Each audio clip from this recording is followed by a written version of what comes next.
Secretary দ্বারাই যদি নির্যাতিত হয় তাহলে তার কাছে রিপোর্ট দিয়ে কি হবে? প্রথমত আপনি যে অ্যাথলেট কমিশনটা গঠন করেছেন সেখানে আমাদের গাফার ভাইও ছিলেন।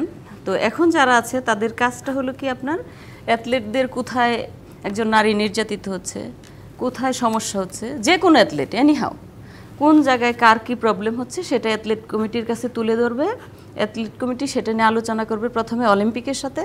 অলিম্পিক তারা কমিটি গঠন করে দিবে, সেটার দায়িত্ব দেওয়া হবে কি আপনার ধরেন যে ফেডারেশনের বিরুদ্ধে আপনার সমস্যাটা আসলো তখন দেখা যাচ্ছে সেই ফেডারেশনের অ্যাথলেটের যেমন রেসলিং ধরেন রেসলিংয়ের প্লেয়ারদের কিন্তু একটা কমিটি গঠন করবে ওই অ্যাথলেট কমিশন। এভাবেই বলা হচ্ছিল গাফার ভাইদের সেমিনারে। নগদে 500 টাকা বা তার বেশি পেমেন্টে পেতে পারেন ঢাকায় জমিসহ 20 কোটি টাকার পুরস্কার। যখন আপনি ওই রেসলিং ফেডারেশনের অ্যাথলেটদের দিয়ে একটা কমিটি গঠন করলেন, সেই কমিটি আপনার রিপোর্ট জমা দিবে হলো রেসলিং ফেডারেশনের সেক্রেটারির কাছে।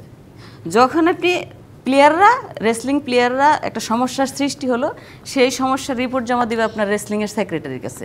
আপনি যদি মনে করেন ধরেন যে কোনো ফেডারেশনের সব ওইভাবে এক একটা করে কমিটি গঠন করা হবে। যখন ওই ফেডারেশনের সমস্যা হচ্ছে তখন ওই ফেডারেশনে যদি আপনি হলো সেক্রেটারির কাছে যদি রিপোর্টটা দিচ্ছেন, সেই সেক্রেটারি দ্বারাই যদি নির্যাতিত হয় তাহলে তার কাছে রিপোর্ট দিয়ে কি হবে? এটা আপনার কাছে আমার প্রশ্ন।